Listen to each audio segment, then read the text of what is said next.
नमस्कार, DD news पर आप देखना शुरू कर चुके हैं हमारी खास चर्चा का प्रोग्राम। मैं हूं लाल चंद्र सिंह। संदेश खाली के मामले पर कलकत्ता हाईकोर्ट ने राज्य की ममता सरकार को बड़ा झटका देते हुए जो महिलाओं के यौन शोषण और जमीन कब्जे का मामला है उसकी जांच का जिम्मा सीबीआई को सौंप दिया है। तो प्रधानमंत्री नरेंद्र मोदी भी पश्चिम बंगाल के कृष्णानगर में अपनी जनसभा में संदेश खाली मामले पर बोल चुके हैं। हमला टीएमसी पर जबरदस्त हमला बोला था और अब फिर से प्रधानमंत्री नरेंद्र मोदी 6 मार्च को पश्चिम बंगाल जाने वाले हैं।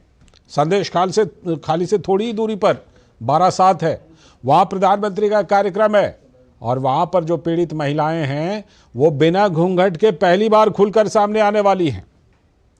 तो अब आखिरकार क्या संदेश खाली समेत पश्चिम बंगाल के अन्य हिस्सों की महिलाओं को इंसाफ मिलने का भरोसा जगा है?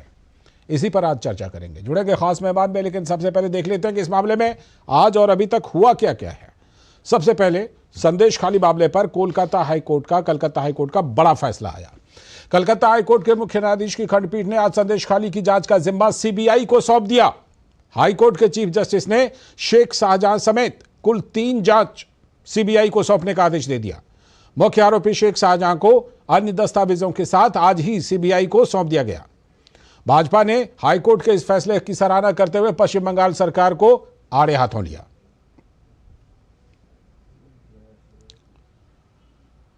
ऑनरेबल कोर्ट ने एक तमाचा दिया है पश्चिम बंगाल की एडमिनिस्ट्रेशन के ऊपर और हम इसको सराहना करते हैं क्योंकि इसका बहुत गंभीरता से इंक्वायरी होना चाहिए कि ये नोटोरियस क्रिमिनल जो शेख शाहजहां को ममता बनर्जी ने नेता बनाया। हर किस्म की जो क्रिमिनल एक्टिविटीज़ है, गाय तस्करी, मानव तस्करी से लेकर रोहिंग्या को बसाना, सब में इसका रोल है। उसके साथ साथ महिलाओं के साथ बलात्कार, मोलेस्टेशन, जो लैंड को ले लेना, ज़मीन को हड़प लेना, सबकी इंक्वायरी होनी चाहिए और इनको जेल के अंदर होना चाहिए। तो आखिरकार सीबीआई की जांच दे दी गई है इस मामले में। तो पश्चिम बंगाल में कलकत्ता उच्च न्यायालय के आदेश पर टीएमसी नेता शाहजहां शेख को सीबीआई हिरासत में लेने के लिए सीबीआई की 3 सदस्यीय पुलिस बल के साथ भवानी भवन पुलिस मुख्यालय पहुंचे और वहां से सीबीआई ने अपनी कस्टडी में शाहजहां शेख को ले लिया। तो भाजपा नेता शहजाद पूनावाला ने पश्चिम बंगाल में संदेश खाली मामले के मुख्य आरोपी शाहजहां शेख को सीबीआई की हिरासत में देने के कलकत्ता हाईकोर्ट के फैसले का स्वागत किया और उन्होंने कहा कि शाहजहां जो मुगलई मानसिकता रखता है उसका बचाव करने वाली सरकार पर कोर्ट का हथौड़ा चला है। शहजाद पूनावाला ने झारखंड में भी विदेशी महिला के साथ हुए दुर्व्यवहार के मामले में झारखंड सरकार के साथ ही कांग्रेस नेता प्रियंका गांधी की चुप्पी पर भी सवाल खड़े किए। मैं झारखंड की सरकार से पूछना चाहता हूं, कांग्रेस पार्टी की और जेएमएम की मिलीजुली सरकार, उनसे पूछना चाहता हूं कि क्या आपकी प्राथमिकता बेटी बचाओ है या आपकी प्राथमिकता केवल सत्ता बचाओ, माफिया बचाओ और भ्रष्टाचारी बचाओ? ये जब प्राथमिकता बदल जाती है तब ये संदेश खाली से लेकर झारखंड तक इस प्रकार की घटनाएं होती। और प्रियंका जी, मेरा आपसे फिर से एक बार अनुरोध है कि क्या राजनीतिक सहूलियत के हिसाब से आप निकलती हैं क्या महिला उत्पीड़न के विषयों को उठाने के लिए? संदेश खाली में पिन ड्रॉप साइलेंस, कर्नाटका में एक महिला को निर्वस्त्र किया गया, आदिवासी महिला को, पिन ड्रॉप साइलेंस। झारखंड में जो बेटियों के साथ दुमका से लेकर पलामू में हो रहा है, पिन ड्रॉप साइलेंस। तो ये पिन ड्रॉप साइलेंस कब तक चलेगा? ये बड़ा सवाल बीजेपी ने उठा दिया है और पश्चिम बंगाल के संदेश खाली में हुई घटना को लेकर देश भर में रोष नजर आ रहा है। देश भर में अलग अलग संगठन इसको लेकर विरोध दर्ज करा रहे हैं। इधर राजधानी दिल्ली में छात्र संगठन अखिल भारतीय विद्यार्थी परिषद ने बंग भवन के बाहर प्रदर्शन कर बंगाल सरकार को बर्खास्त करने की मांग की। संदेश खाली की घटना पर छात्रों ने कहा कि पश्चिम बंगाल में जो हुआ वो शर्मसार करने वाला है। ऐसे में ममता सरकार को बर्खास्त कर देना चाहिए। संदेश खाली में महिलाओं पर हुए अत्याचार को लेकर देश भर में रोष है और उस रोष का नजारा राजधानी दिल्ली में भी देखने को मिल रहा है। इस समय राजधानी दिल्ली में अखिल भारतीय विद्यार्थी परिषद, आप देख सकते हैं कि बंगाल भवन के बाहर प्रदर्शन करने जा रहा है। फिलहाल तमाम एबीवीपी के जो कार्यकर्ता हैं वो पैदल मार्च करते हुए नजर आ रहे हैं। आप देख सकते हैं किस तरीके से बड़ी संख्या में लड़कियां भी जो हैं, छात्राएं जो हैं वो प्रदर्शन करते हुए नजर आ रही हैं। उनसे बात करने की कोशिश करते हैं किस लिए यहाँ पर आप मार्च कर रही हैं? जो संदेश खाली में औरतों के साथ जो दुर्व्यवहार, रेप के केसेस और हरासमेंट के केसेस हो रहे हैं, उसके खिलाफ हम अखिल भारतीय विद्यार्थी परिषद के कार्यकर्ता बंगाल भवन के सामने प्रोटेस्ट कर रहे हैं, ताकि जो ममता सरकार का कुशासन है उसको जल्दी से जल्दी हटाया जाए। क्या मांग है आपकी? अब हमारी ये मांग है कि जिस प्रकार से ममता सरकार की संलिप्तता से टीएमसी के गुंडों ने वहाँ पे रह रही वनवासी महिलाओं के साथ जो कुकृत्य किए हैं, उनका यौन उत्पीड़न किया है, वहाँ के लोगों की जमीन छीनी है, इस प्रकार से ममता सरकार के टीएमसी गुंडे एक पूरा सिंडिकेट बंगाल में पिछले कई सालों से चला रहे हैं। ऐसी सरकार को तुरंत इस्तीफा देना चाहिए, तुरंत ऐसी सरकार को बर्खास्त करना चाहिए और वहाँ के ममता सरकार को बर्खास्त करने की बात कही जा रही है। आप तमाम पोस्टर बैनर भी देख सकते हैं छात्रों के, किस तरीके से संदेश खाली को लेकर आप देख सकते हैं कि संदेश खाली की बहनों, हम शर्मिंदा हैं, तेरे मुजरिम अभी जिंदा हैं। सीधे तौर पर एक तरीके से छात्रों के द्वारा संदेश दिया गया है कि जो संदेश खाली में महिलाओं पर अत्याचार हुआ है वो बिल्कुल ही अक्षम्य है और ममता सरकार को बर्खास्त होना चाहिए। कैमरा पर्सन योगेश के साथ निशांत राय, डीडी न्यूज, दिल्ली। तो ममता सरकार पर चौतरफा हमला हो रहा है और 6 मार्च को प्रधानमंत्री नरेंद्र मोदी रैली करेंगे। बारासात के युवा वहां पर बेहद उत्साहित हैं। ये संदेश खाली से थोड़ी ही दूरी पर है। पश्चिम बंगाल में बेरोजगारी और महिलाओं के उत्पीड़न की घटनाओं से स्थानीय युवा ममता सरकार से नाराज हैं। यहाँ के युवा प्रदेश में डबल इंजन की सरकार चाहते हैं ताकि पश्चिम बंगाल का विकास भी उत्तर प्रदेश की तर्ज पर तेजी से हो सके। सुनिए जरा युवाओं की आवाज को। प्रधानमंत्री जी से साधारण जो लोग हैं उनका बहुत सारी आशाएं हैं, क्योंकि पूरे देश में जिस तरह से नरेंद्र मोदी जी के नेतृत्व में उन्नयन का काम हो रहा है, उन्नति का काम हो रहा है, लेकिन पश्चिम बंगाल में नारी लोग का उतना ही नारी लोग के ऊपर अत्याचार हो रहा है। केंद्र सरकार का कोई भी प्रकल्प सही तरीक़ा से लागू नहीं हो रहा है। तो साधारण जनता के हिसाब से प्रधानमंत्री से यही होगा कि वो पश्चिम बंगाल जो उन्नति से वंचित रह रहा है, वो प्रधानमंत्री जी से यही आशा है कि आगामी दिन देश में सरकार होके बंगाल के लिए भी और भी ज़्यादा उन्नति का काम करे। पश्चिम बंगाल में अभी जो चल रहे हैं गुंडा राज चल रहे हैं, इसलिए हम लोग तो एक्सेप्ट करते हैं जो डबल इंजन सरकार चाहिए। और मोदी जी का जो 6 तारीख को सभा है बारासात में, उसमें हम लोग आम आदमी होके सब लोग एक साथ जरा हो गए बारासात मैदान में, तो उसमें विश्वास कर रहे हैं जो कुछ भाजपा आके कुछ परिवर्तन कर सकता है। हमारा बंगाल में आ रहा है बारासात काछनी मैदान में, और उन्होंने जो महिलाओं के लिए जो काम किया है 10 से 12 करोड़ महिलाओं को बिना मूल्य में एलपीजी गैस कनेक्शन दिया है। और हमारा मांग रहेगा वो जो तीसरी बार जो प्रधानमंत्री आएगा उससे हमारा महिलाओं के लिए और युवाओं के लिए और भी अच्छे से अच्छे काम करें।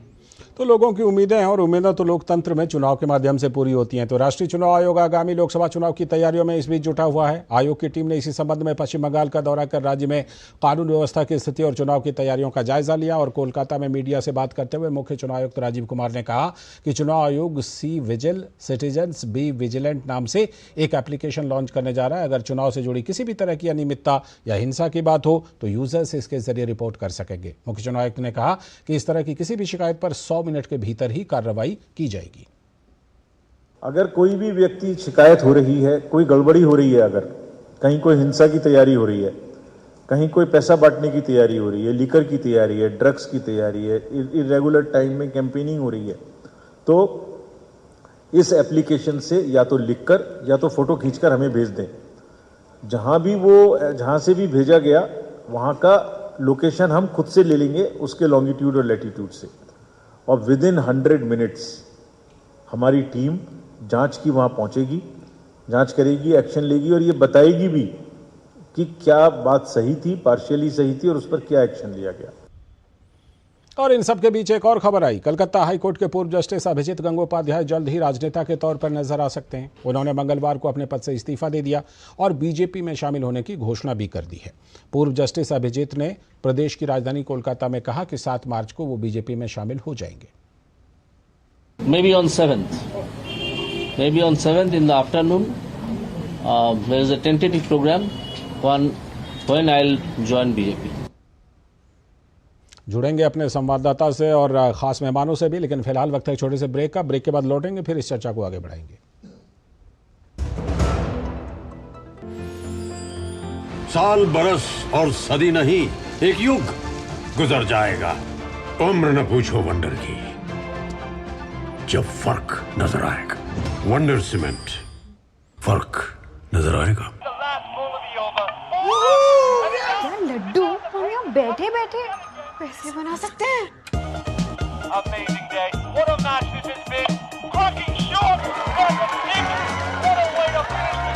गाइस, मैं तुम्हारे बिजनेस आइडिया का बड़ा फैन हूं।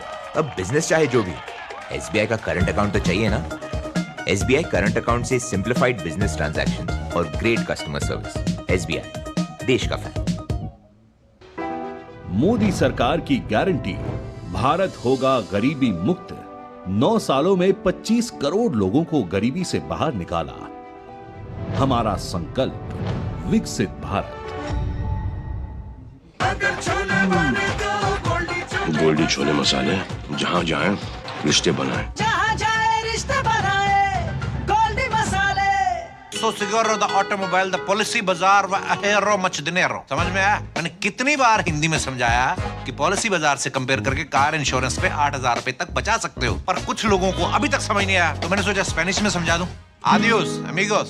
Come on boys, let's go practice. अरे रुक यार, मेरे बैंक अकाउंट में गलत एंट्री का प्रॉब्लम हो गया। अरे तो बैंक को कंप्लेन करना। बैंक को लिखे 1 महीना हो गया है, बट वो गूगली पे गूगली डाले जा रहा है। तो आरबीआई के लोकपाल को इन्फॉर्म करो। रुक, मैं समझाता हूँ। जैसे क्रिकेट में थर्ड अंपायर, वैसे ही आरबीआई का ओम्बुड्समैन। आरबीआई कहता है अगर बैंक आपकी कंप्लेंट को 1 महीने में नहीं सुलझाता तो आप आरबीआई के कंप्लेंट मैनेजमेंट सिस्टम पर ऑनलाइन कंप्लेंट कर सकते हैं। ये आरबीआई का आसान तरीका है आपकी कंप्लेंट सुलझाने का, और वो भी फ्री। आरबीआई कहता है जानकार बनिए, सतर्क रहिए।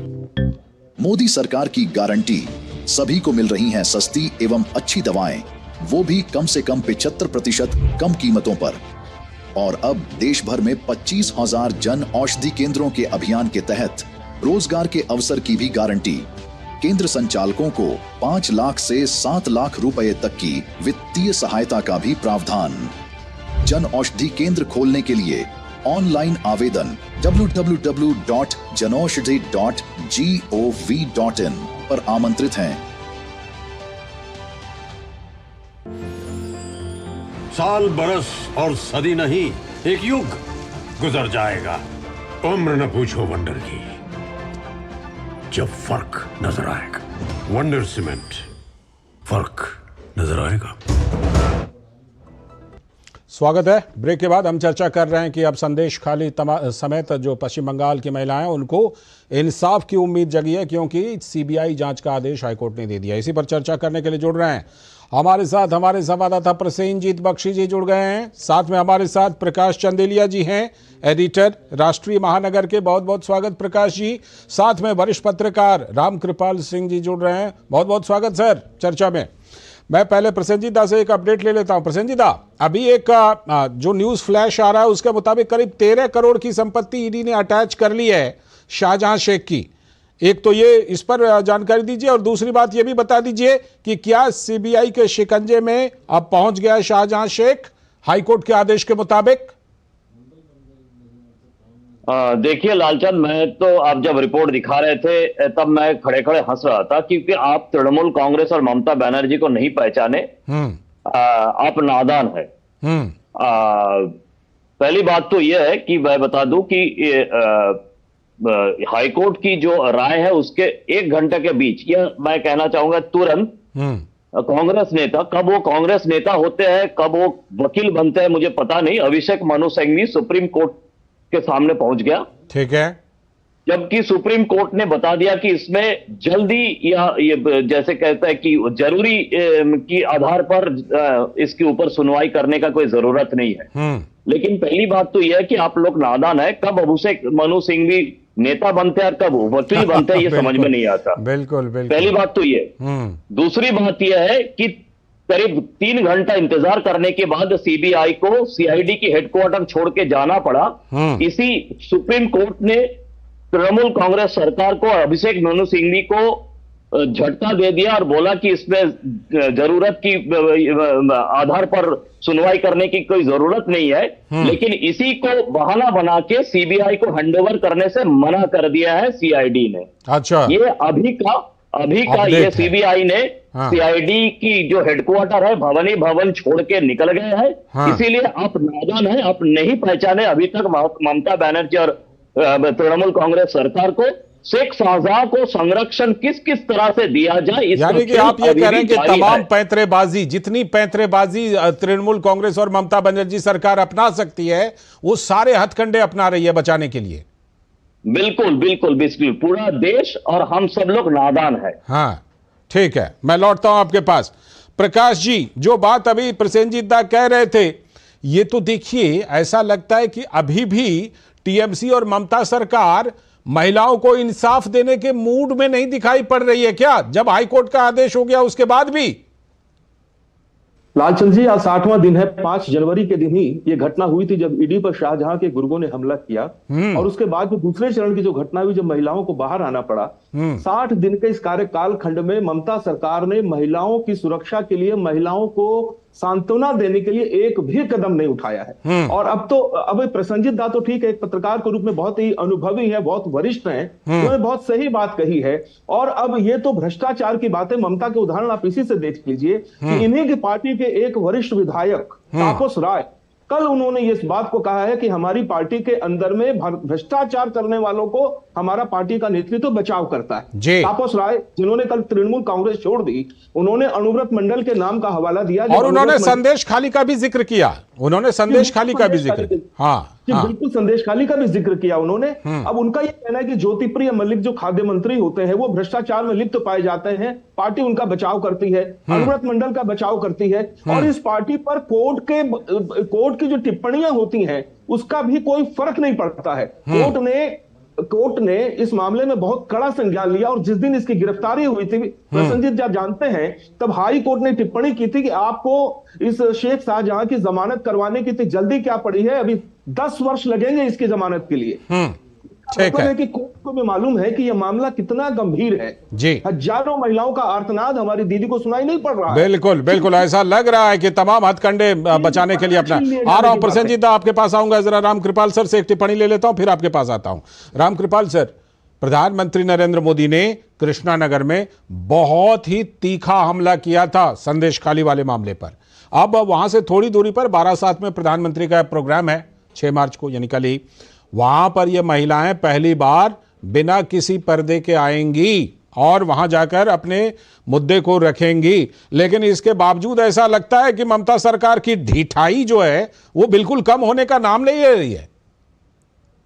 देखिए, जैसे प्रसन्नजीत दादा कह रहे थे जी, ये जनता सब कुछ देख रही है, जनता चुप रहती है, वक्त आ रहा है, और ये जितना होगा, क्योंकि देखिए एक परसेप्शन जो बन जाता है ना, एक परसेप्शन बन गया है, अदालत झूठ नहीं हो सकती। जो महिलाएं अपनी आप बीती सुना रही हैं वो कोई गलत तो चीज नहीं कहेंगी। किसी भी महिला के लिए अपनी इज्जत और अपना सम्मान बड़ी चीज होती है। जो उसकी परवाह किए बिना जो बातें वो बता रही हैं आप बीती जी, तो मैं कह रहा हूं दम है कितना दमन में तेरे देख लिया है देखेंगे। ममता बनर्जी नंदीग्राम की सीढ़ी चढ़ करके यहाँ आई थी। संदेश खाली सीढ़ी उनको उतार रही है, ये लिख लीजिए। और जब मोदी जी वहां जाएंगे, ठीक है, तो जितना इस तरह से आप किसी भी अपराधी को या किसी गुनहगार को, अभियुक्त को जितना बचाने का प्रयास करेंगे जी, उतनी ही छीछालेदर जनता की निगाह में होगी। बिल्कुल वो होगी। मैं लौटता हूं, सब कुछ देख रही है। ठीक, लौटता हूं सर आपके पास। मैं प्रसेनजीत दा के पास चलता हूं, वो कुछ जोड़ना चाह रहे थे। प्रसेनजीत दा, आप कुछ और अपडेट देना चाह रहे थे, जोड़ना चाह रहे थे, पहले वो जोड़ दीजिए। हाँ देखिए लालचंद, रामकृपाल जी जो कह रहे थे ना परसेप्शन की बात, मैं उसी परसेप्शन के बारे में बता रहा था कि बसीरहाट अदालत में उनका जो रिमांड है, पुलिस रिमांड जी, उनके उसके आधा घंटे के बीच हाईकोर्ट में जमानत की अपील, और सीबीआई का जो निर्देश कलकत्ता हाईकोर्ट की, उसके आधा घंटा में सुप्रीम कोर्ट में अपील। तो ये मैं पूरे देश को समझाने की कोशिश कर रहा हूं कि आप ममता बनर्जी को महिला और उनसे ममता ये सब की उम्मीद छोड़िए, आप ये क्रोनोलॉजी को समझने की कोशिश करिए कि जब पत्रकारों को पता नहीं चला कि शेख शाहजहां को 10 दिन के लिए रिमांड में भेजा गया, तब तक हाईकोर्ट के सामने उनके लिए जमानत की आवेदन हो चुके हैं। हाँ बिल्कुल, जो जिस पर कि हाईकोर्ट ने लताड़ लगाई। हाँ सही बात है। हाँ एग्जैक्टली, बचाने की कोशिश कितने दूर तक है। बिल्कुल, जो अपने प्रकाश जी ने कह रहे थे कि तापस राय ने दुख जताया, जितने बार ममता बनर्जी शेख शाहजहां या अनुव्रत मंडल के बारे में विधानसभा के अंदर या पूरे बंगाल में घूम घूम कर रोई है, उसमें से एक बार भी अगर संदेश खाली की पीड़ित महिलाओं के लिए रोती तो लोगों को तो उल्टा उन्होंने कह दिया कि महिलाएं झूठ बोल रही हैं, दलित महिलाएं, आदिवासी महिलाएं झूठ बोल रही हैं, सीधा बोल दिया उन्होंने। महिलाओं की चक्कर में नहीं आइए कि ममता बनर्जी महिला मुख्यमंत्री आए, ये महिला शब्द को बात दीजिए, मुख्यमंत्री आए। मुख्यमंत्री के नाते जो कुछ भी उनको करना है, मतलब अपने जो जितने सारे इस तरह की क्रिमिनल से बचाने की वो काम वो कर रही है। और वो ममता शब्द का अर्थ भी भूल जाएं, कम से कम पश्चिम बंगाल की महिलाएं, है ना प्रकाश जी? बिल्कुल प्रकाश जी, क्या ये हाईकोर्ट के दखल के बाद, देखिए हथकंडे तो अपना रही है टीएमसी और ममता सरकार, लेकिन क्या राज्य भर में महिलाओं को इंसाफ की उम्मीद जगी है? ये इसलिए पूछ रहा हूं क्योंकि कई रिपोर्ट कहती है कि पश्चिम बंगाल में इस तरह के कई संदेश खाली, कई शाहजहां शेख हो सकते हैं।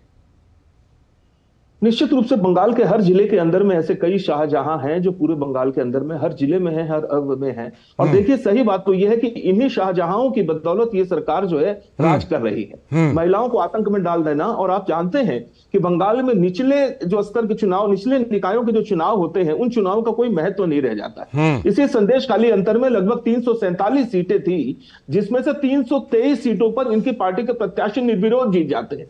अब कल्पना करिए कि विपक्षी उम्मीदवारों की चुनाव लड़ने नहीं देते। मैं तो यह कहना चाहूंगा कि हाई कोर्ट का आज का फैसला कि इस मामले को सीबीआई को दे दिया जाए, ये उम्मीद का सूरज बनकर आया है।